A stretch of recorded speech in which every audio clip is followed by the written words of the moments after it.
So, hello guys! Welcome back to my YouTube channel! Kung bago ka pa lang dito sa aking YouTube channel, please like and subscribe. Hit the notification bell para updated ka sa aking mga videos na i-upload.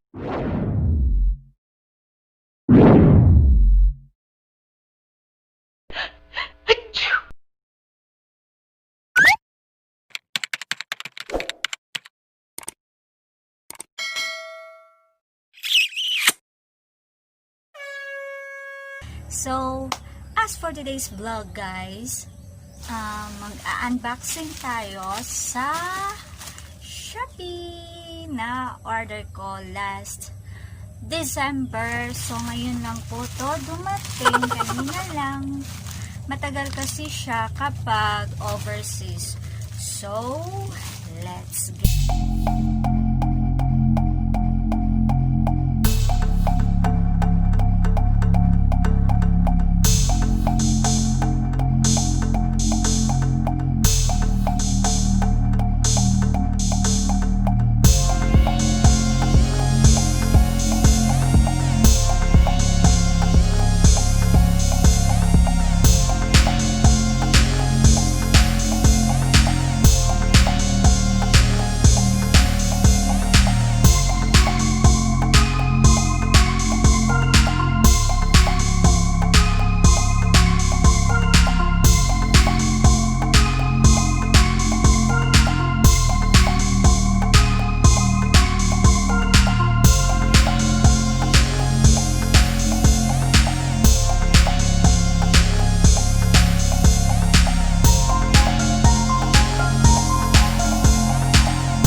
pag ganito.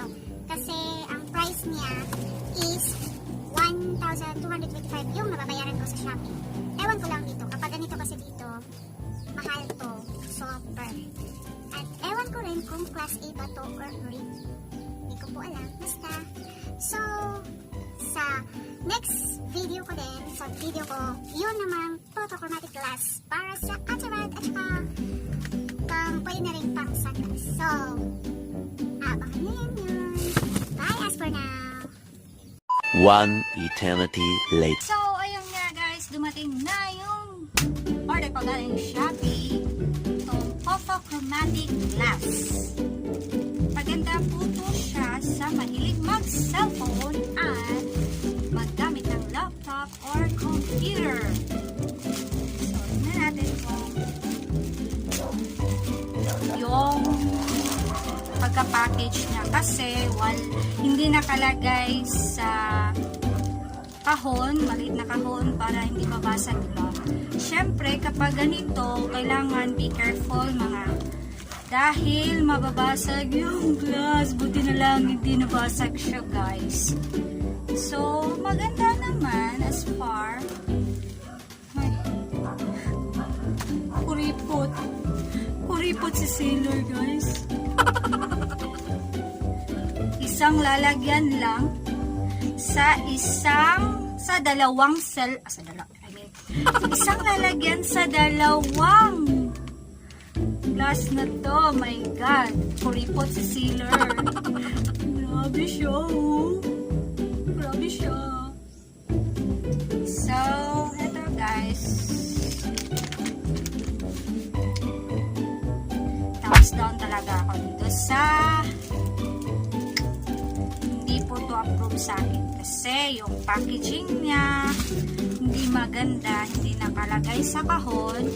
Tapos eto, hindi rin siya dalawa sa isang lalagyan ng bag. Akala ko 1 by 1, but individual siya pero hindi eh. So thumbs down dito. Yung sa shoes naman, thumbs up ako dun kasi maganda kahit hindi naka-bubble wrap, pero maganda naman yung quality niya sa ano tawag dito. Ito yun guys, don't mind the background. So tada!